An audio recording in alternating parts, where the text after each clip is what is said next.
मुंबईमध्ये महापौर बंगल्याच्या ठिकाणी जे शिवसेना प्रमुखांचं स्मारक होत आहे त्या संदर्भामध्ये आज काही बातम्या पेपरमध्ये आल्या। तो फोटो पाहून असं वाटतं की स्मारकापेक्षा तो कोणत्या एका बंगल्याचा फोटो आहे। ही स्मारकाची कल्पना गेल्या वेळेला आमच्या सारख्या सर्व कार्यकर्त्यांनी मिळून उचललेली संकल्पना होती। त्यामध्ये एक ट्रस्ट निर्माण झाला। मुख्यमंत्री देवेंद्र फडणवीस त्या तत्कालीन आणि आताचे त्यांनी ती जागा त्या ट्रस्टला देऊन त्या स्मारकासाठी भरघोस निधी सुद्धा दिलेला आहे। मला वाटतं ज्यांनी त्यांच्या काळामध्ये या स्मारकाच्या प्रगतीला किंवा ते निर्माण करायला जी गती दिली नाही ती गती एकनाथ शिंदे साहेब मुख्यमंत्री झाल्यानंतर त्याला गती देण्यात आली। मी स्वतः मंत्री म्हणून त्या स्मारकाची पाहणी केली। त्या दिवशी सुद्धा मी सांगितलं होतं की येत्या 23 तारखेला जो एक टप्पा पूर्ण झालाय त्याचं आता आपण लोकार्पण करणार आहोत। परंतु ज्यांनी या स्मारक निर्मितीसाठी उशीर लावला त्या उभाटाच्या नेत्यांनी माफी मागितली पाहिजे असं माझं स्पष्ट मत आहे। शिवसेना प्रमुखाबद्दल असलेली सर्वसामान्य माणसाला असलेली आस्था, त्यांच्यावर असलेलं प्रेम याचा कोणताही विचार न करता सत्तेसाठी आम्ही आहोत या आविर्भावामध्ये गेल्या कालखंडामध्ये त्यांनी सत्ता उपभोगली आणि या कामाकडे दुर्लक्ष केलं होतं। तेच आज फोटो काढून जसं जणू काही आम्हीच हे निर्माण केलेलं आहे, आमच्यामुळे स्मारक तयार होतंय, तो हट्टीपणा आजही त्याने सोडलेला नाही। म्हणून बाळासाहेबांचे विचार जे होते, जे ज्यांनी सोडलेत, त्यांनी या स्मारकाकडे जाताना किंवा तिथे उद्घाटन होताना प्रथमतः शिवसेना प्रमुखाची माफी मागितली पाहिजे, हे माझी प्रमुख मागणी असणार आहे। ज्यांनी बाळासाहेबांचे विचार सोडलेले नाहीत ते परत येऊ शकतात, दरवाजे उघडले त्यांनी। बाळासाहेबांचे विचार कुणाकडे आहेत हे महाराष्ट्र जाणतोय आणि या निवडणुकीमध्ये त्या सर्वांना त्यांची जागा शिवसैनिकांनी दाखवलेली आहे, मतदारांनी दाखवलेली आहे। बाळासाहेबांचे विचार काय होते हिंदुत्वाचे, तुमच्याकडे राहिलेत ते? पाकिस्तानचा झेंडा घेऊन मिरवणुकीमध्ये नाचणाऱ्यांकडे तो विषय राहिलेला आहे? मुसाला मिरवणुकीमध्ये घेऊन नाचणाऱ्यांच्याकडे तो विषय राहिलेला आहे? लोकसभेच्या वेळेला ज्या गल्ल्यामध्ये ते फिरत होते ते शिवसेना प्रमुखाला अपेक्षित होतं। म्हणून आता शिवसेना प्रमुखांचे विचार त्यांच्याकडे राहिलेले नाहीत। आज महाविकास आघाडीतील त्यांचे इतर सहकारी पक्ष त्यांना सोडून जात आहेत। त्यामुळं आता आपल्या मागे कोण हा जो क्वेश्चन मार्क त्यांच्या समोर निर्माण झाला आहे, त्यामुळं आता आपल्याला अकेला चलोरेच्या भूमिकेत असावं लागेल। आणि त्यासाठी आपण आता पुन्हा ती हाक दिली तर आपल्या बरोबर काही लोक येतील असं त्यांचं भ्रामक कल्पना आहे। परंतु आज जर पाहिलं उभाटामधून जाण्याचं प्रमाण ज्या स्पीडने आहे त्याचा प्रत्यय त्यांना आलेला आहे। म्हणून त्यांनी सांगितलंय की ज्यांना राहायचं असेल त्यांनी राहावं, ज्यांना जायचं असेल त्यांनी जावं, हे त्यांचं वाक्य। याचा अर्थच असा होतो की आता उभाटा गटामध्ये काहीही शिल्लक राहिलेलं नाही। इकडे शिल्लक राहिलेलं नाही म्हणतात तुम्ही, दुसरीकडे तर संजय राऊतांनी स्वबळाचा नारा दिलाय, सगळ्या महापालिकांनी स्वबळाचा आणि जिंकणार पुन्हा एकदा। स्वबळावर त्यांना लढावंच लागेल ना। काँग्रेस त्यांच्या बरोबर नाही, शरद पवार साहेब त्यांच्या बरोबर नाही। आता एक तर MIM बरोबर युती करणे किंवा स्वबळावर लढणे हा एकमेव पर्याय त्यांच्याकडे आहे। म्हणून स्वबळाचा नारा जो त्यांनी दिलेला आहे तो फार खुशीने किंवा आनंदाने दिला अशातला काही भाग नाहीये। हे दोन्ही पक्ष जर त्यांच्या बरोबर नसतील तर त्यांना स्वबळावरच लढावं लागेल आणि स्वबळावर लढायला त्यांच्याकडे त्यांच्या कार्यकर्त्याची मानसिकता सुद्धा नाही। आता महाविकास आघाडी संपली, डिझॉल्व्ह झालेलीच आहे। तुम्ही त्या सर्व नेत्यांची स्टेटमेंट पहा, हे आम्ही म्हणत नाहीये। काँग्रेसचं स्टेटमेंट बघा, गेल्या 2 महिन्यामधला त्यांचा असलेला रोष त्यांनी वारंवार व्यक्त केलेला आहे. शरद पवार साहेब हे कीप मॉमच्या भूमिकेत आहेत. कुठे गेले ते ईव्हीएम घोटाळा, कुठे गेले पैशाचा एकदम म्हणजे वापर केला तेव्हा इलेक्शन जिंकले, हे सगळं बाजूला पडलं. आता मी पहिल्यांदा सांगितलं होतं की हे ईव्हीएम घोटाळ्याच्या नावावर 8 दिवस दुखवटा साजरा करतील, 8 दिवसांनंतर पुन्हा पुढे जायचा प्रयत्न करतील. परंतु त्यांना आता ती दिशा दिसत नाही. दिशा न दिसल्यामुळं त्यांच्या भांबवलेल्या अवस्थेला ते स्वतः कारणीभूत आहेत आणि म्हणून आता अखिला चलोरेच्या भूमिकेत त्यांना राहावं लागेल, एवढं मात्र निश्चित. देवेंद्र फडणवीस म्हणतायत उद्धव ठाकरे काही माझे शत्रू नाहीत आणि राजकारणात काही होऊ शकते. इकडे हे सगळं तुम्ही संपलेलं दाखवत आहे त्यांचं, आणि दुसरीकडे देवेंद्र फडणवीस मात्र वेगळे स्टेटमेंट. देवेंद्र फडणवीस काय, आम्ही पण म्हणतो राजकारणात कोणी कोणाचा शत्रू नसतो. आम्ही कुणाला शत्रू मानत नाहीत. शत्रू ते लोक मानतायत. सत्ता आलं तर बर्फाच्या लादीवर झोपून त्यांची कस्टडी घेऊ असे म्हणणारे कुठे गेले. आता लाचारी पत्करणं हे एकमेव तुम्हाला ध्येय तुमच्या समोर आहे. तुम्हाला आता इतरांच्या दरवाज्यावर जावं लागेल म्हणजे जावंच लागेल. सिल्वर ओकचे दरवाजे सुद्धा तुमच्यासाठी बंद झाले, हे तुमचं दुर्दैव आहे. राहुल गांधी तुम्हाला आता भेटत नाही, हे तुमचं दुर्दैव आहे. आता कोणता तरी मार्गच आज पडायचा आहे.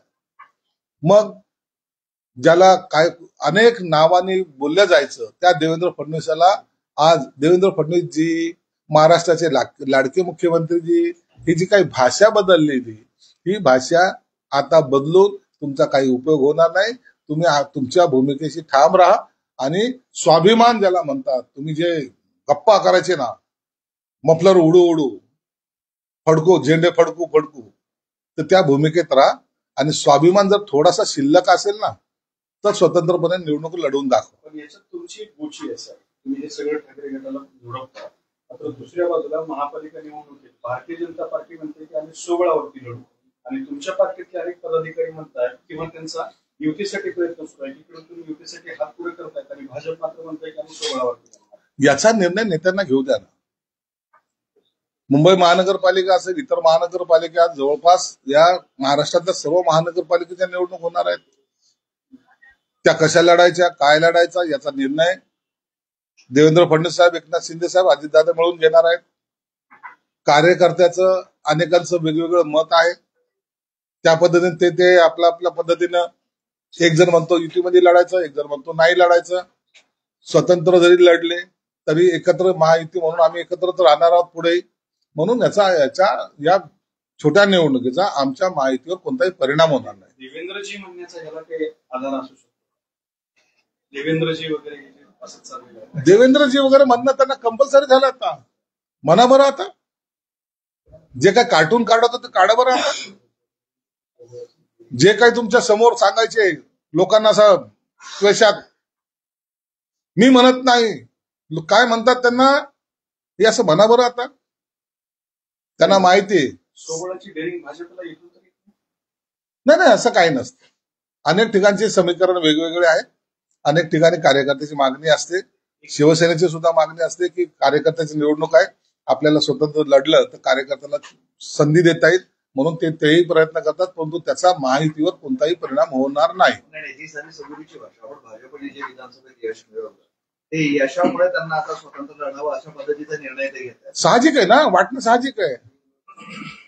132 जागा आल्या तर त्यांना वाटणं हे साहजिक आहे. आणि त्यांचं जर तसं जर ते करत असतील तर त्यांचा पक्षाचा निर्णय होऊ शकतो. शिवसेनेचे सुद्धा अनेक लोक सांगतायत की तुम्ही आपण स्वतंत्र लढलं पाहिजे. निर्णय घेऊ द्या, नेत्यांना निर्णय घेऊ द्या. निर्णय नेते घेतील, त्या टायमाला निश्चित पोझिशन त्यावेळेला कळेल. आज निवडणुकीला कालावधी बाकी आहे. आज त्याच्यावर पुन्हा भाष्य करणं किंवा आमच्या महायुतीमध्ये काही फुटाफूट चाललेली असं समजणं चुकीचं आहे. बरं, तुम्ही म्हणतायत की बाळासाहेब ठाकरेंचे तुम्ही वारस आहात. असा एक आता मतप्रवाह पुढे येतोय की या स्थानिक स्वराज्य निवडणुकांमध्ये जर खरंच तुम्ही जिंकून दाखवलं तर खऱ्या अर्थाने वारस व्हाल. कारण मुंबई आहे, महापालिका, औरंगाबाद आहे, ठाणे आहे, सगळंच आहे आणि ही खरी जमिनीवरची लढाई आहे. जेव्हा आम्ही उठाव केला त्यावेळेला पहिल्यांदा सांगितलं की ग्रामपंचायतची निवडणुका जिंकून दाखवल्या. त्यानंतर सांगितलं विधानसभेला यांना लोक काढून टाकतील. तलवार उपसू भाषण करत होते. यांचा नायनाट करून टाकू, यांना गाडून टाकू, यांचं काय छाटून टाकू, असलेले 40 ते 60 झालो, हे यश नाही. हा शिवसेना प्रमुखाचा विचार रुजला नाही. जे 56 गोष्टी करत होते, जे मुख्यमंत्र्याचे स्वप्न पाहत होते, ते 20 वर आले. हे शिवसेना प्रमुखाचे विचार सोडल्याचा परिणाम नाही. म्हणून आता विचार सोडणाऱ्यांची गत काय झाली हे महाराष्ट्राच्या जनतेने त्यांना दाखवून दिलेलं आहे.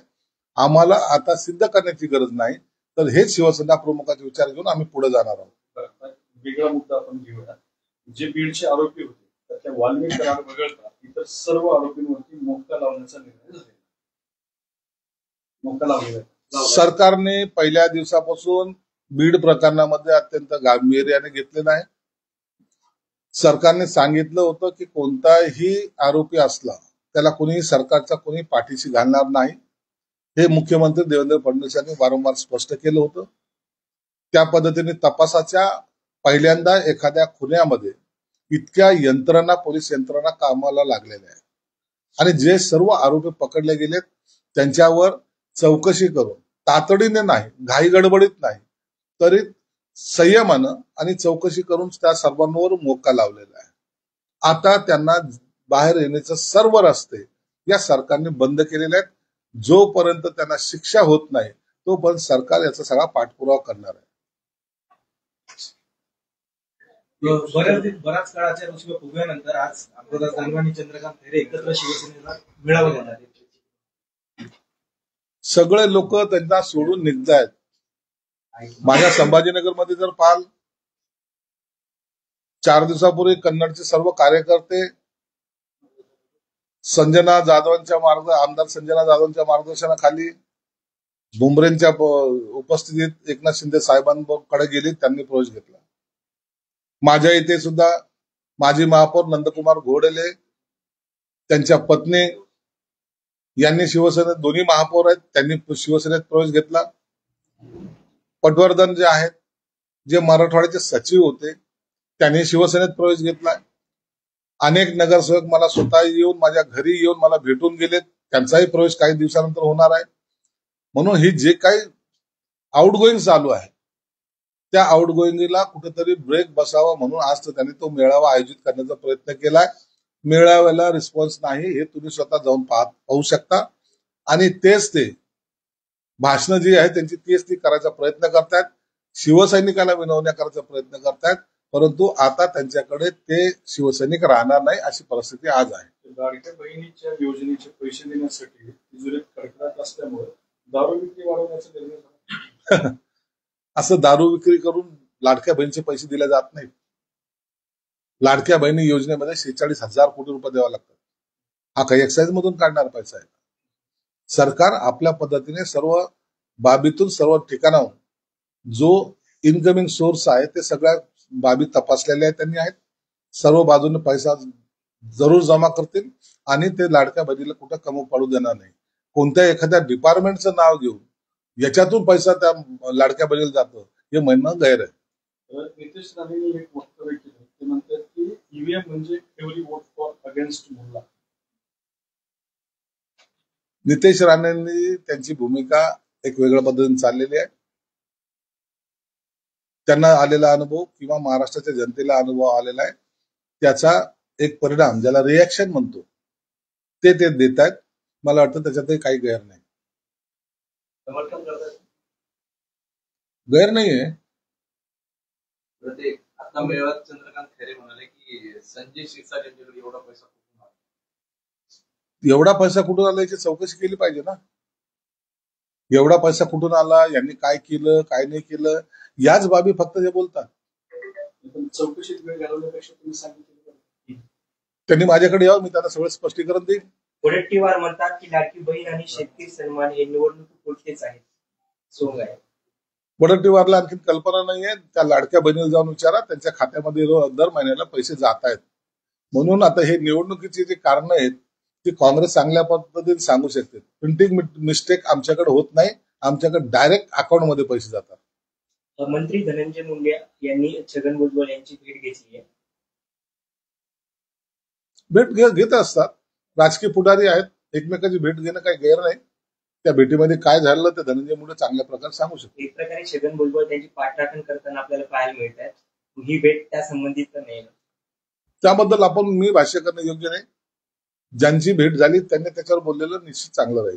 देवेंद्र फडणवीस म्हणतात की फडणवीस घराण्यातील मी एकटाच राजकारणातील वारसदार असेल, याच्यानंतर कोणी त्या जागी येणार नाही, राजकारणात येणार नाही. हा त्यांच्या मनाचा मोठेपणा आहे. कोणी राहावं न राहावं हा प्रत्येकाचा आपापला निर्णय असतो. तो त्यांचा वैयक्तिक निर्णय आहे आणि त्याचं आम्ही स्वागत करतो.